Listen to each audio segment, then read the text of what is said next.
All right, so we're gonna jump into a very important issue within our culture segment. We all watched this movie that's very important. Called When They See Us, and we're just gonna kind of talk about it. And this is an open invitation to our producer, Brother Kaz, if he wants to come join us as well. Since he's a black male, and he may have some opinions as well. All right, so I've kind of been taking the lead on all the topics. So I'm going to kind of let y'all go on this one, okay? And I'll just kind of like chime in. I'll go first. By the documentary, by the movie itself, I was underwhelmed. And it's not really anything against the movie itself. It's not anything against the way the movie was made or nothing like that. I was underwhelmed because, you know, it's what I expected. Mm-hmm. It's not, I didn't learn a whole lot of new things about the case, except for how some of the kids were treated when they went to prison or what have you. But outside of that, it was pretty underwhelming. I found it funny how with Trump, it's like he's been who he's always been. It's never really been anything different. I'll just keep it at that. I don't want to get into a whole spiel about that guy. But I did on social media. The common theme was, "Man, I'm angry. I haven't even watched 30 minutes of this. I'm angry.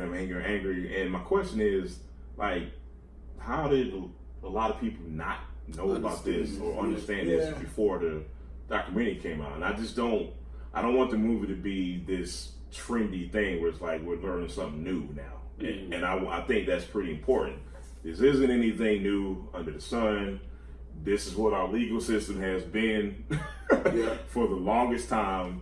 And I you know what I mean? I was kind of surprised that, there was this feeling that a lot of people didn't know about this. This happened 30 years ago, and it's not like it was under the radar. It was a highly, highly publicized case that was recently brought back into the news, actually repeated times over the last 3 decades. Once when they were exonerated in 2002, and then again in 2003 when they brought case against the city of New York, and then again in 2014 when a judge finally ruled in their favor and they got paid the $41 million. And then in 2016 when Mr. Trump was running for president. So this isn't new.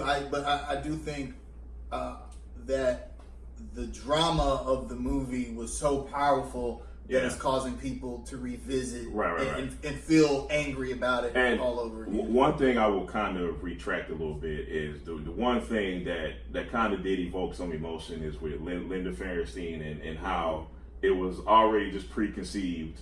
Like, we're going to get these guys no matter what. And that part, I was just kind of like, man, like...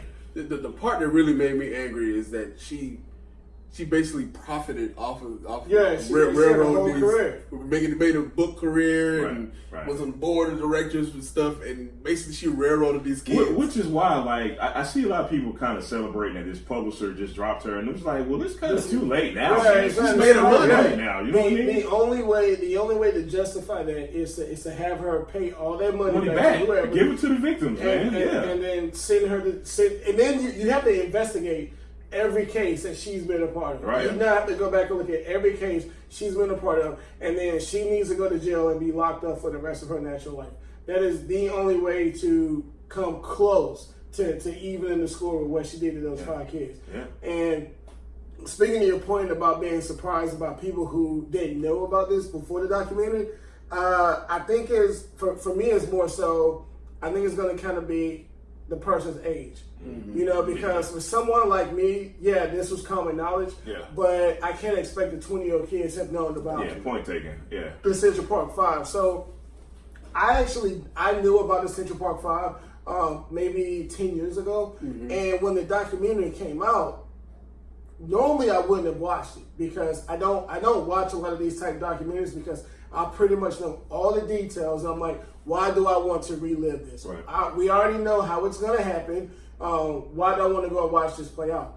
But for whatever reason, I watched this. And I watched it I watched it the day that it came out, like 9, 10 o'clock that Friday night. And I watched all 4 episodes through, like in one sitting.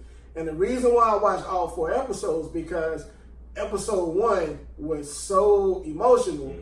I knew if I like took a break from it, from watching it, I would have never come back and watched the other 3. Right. So I forced myself, and the court case is what got me the most. Yeah. Because I'm watching the court case play out, and a lot of people have been questioning Ava, the director, for kind of sensationalizing the documentary. And she said, no, there's no sensationalism. Everything that was done was done at the discretion of the 5 men in question. This is how they told their story, so this is what I put in there. And I'm listening to testimonies and all this, that, and the third, and we already know how it played out. Right. But I'm questioning, I'm asking, like, how? Right. How did you still find them guilty with everything that played? And that's going to be like the most baffling thing to me going forward, was that with everything that was presented, how did you still find these men guilty? So we briefly talked about this off camera. Yeah. We talked about whether or not we thought a jury could come to that same verdict here in 2019. And it's important to note that in the first trial, the jury was a little more diverse. There were 4 whites, there were 4 African Americans, 3 Latinos, and 1 Asian. And they stated afterwards, no one's spoken to them, or they haven't made a statement since, but originally they stated that the physical evidence, which we know that there wasn't a lot of, but the physical evidence that was presented was enough to sway them. But I'm not buying that. And like we spoke about off camera, I think that if you look at how New York City was in 1989, and look at the perceptions of young black youths, especially in Harlem.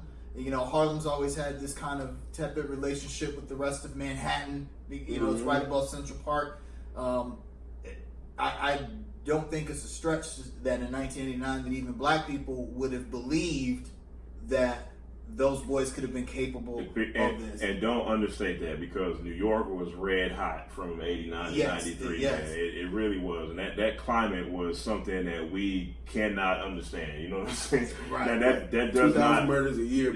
That does not excuse Linda Fairstein from... No, absolutely not. But we know that, and as we've seen with other cases of innocent people being, when we find out that they're exonerated, we always find out the same thing, that the prosecution and the police altered the evidence to fit their narrative. Right. Yeah. They don't even have to alter it. They just got to put it in the right place so that somebody will believe what they've convinced themselves to be true. I don't know if Linda Fairstein actually believed that these kids did or not. She just knows that 30 young black men were in Central Park causing a ruckus. Somebody had to. They had to do it. They had to do it, right? It just so happened that it was just a coincidence that a sexual predator took advantage of the fact that there was all this craziness going on in Central Park and used that as an opportunity to, to find another victim. And the worst thing about this is that the injustice permeated to so many people. Yeah. The jogger, Trisha Mealy, the 5 young boys, the other victims of the rape of the actual person that committed the crimes. Right. We forget about them. If they had just done their actual police work and caught the right guy, then we would have saved 3 other lives. I am in no way a professional when it comes to criminal justice system, but that looked like the laziest investigation I have ever seen in my life, man. And Ava did such a good job capturing the nuances of the whole entire case.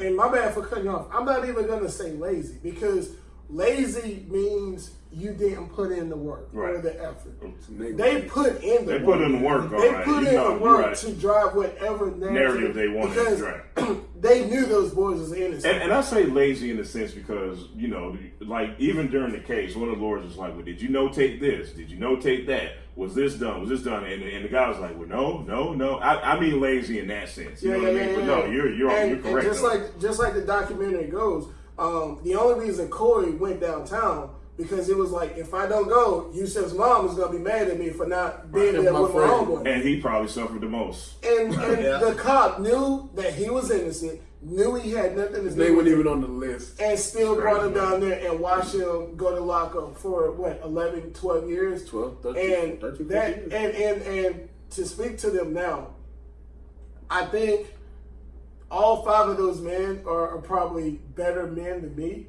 Because if that would have happened to me, I can't imagine the amount of bitterness that I have coming out. Now, I can't remember his name, the one kid whose dad actually told him to lie.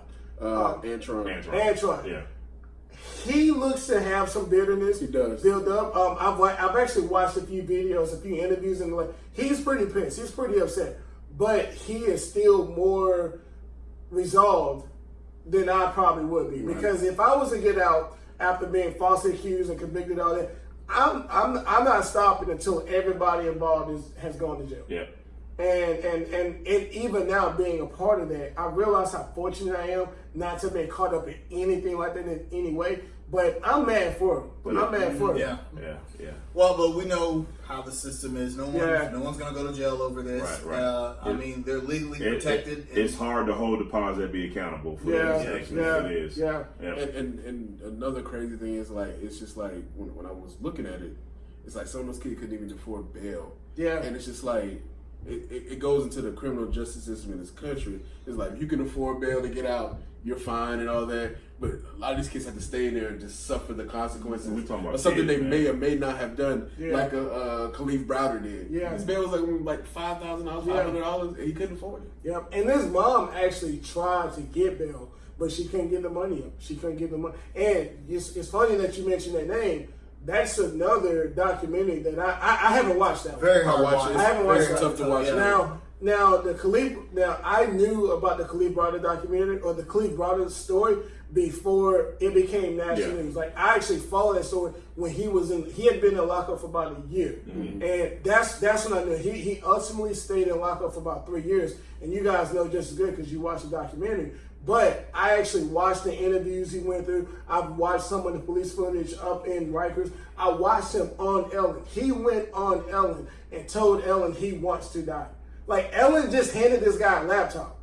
And he said, I don't want to live. I don't. So like when that documentary came out, and I actually watched the first episode, but I started remembering everything. And I was like, I'm not going to put myself in. Because it was like a 6-part episode. I was like, I'm not watching. I watched it and I came back 4 or 5 months later and finished the rest because it was a hard watch. I'm not putting myself through that. And it's just like it's people don't realize it's when we speak of structural type racism, it's not just the South. It's everywhere. It's everywhere. It happens every single way in the United States. And we just need to wake up and realize that. And my theory is I think a lot of people have trouble watching it sometimes because it feeds into the own biases they have against their own people too. Mm-hmm. And that's a psychological thing as well. It feeds into the biases you have. Yeah, depending on the person and the background, I think, there's different reasons why people, like for me, I refuse to watch because I just don't want to live it.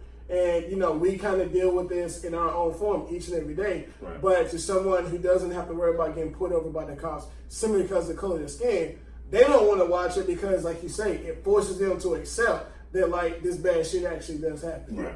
No doubt.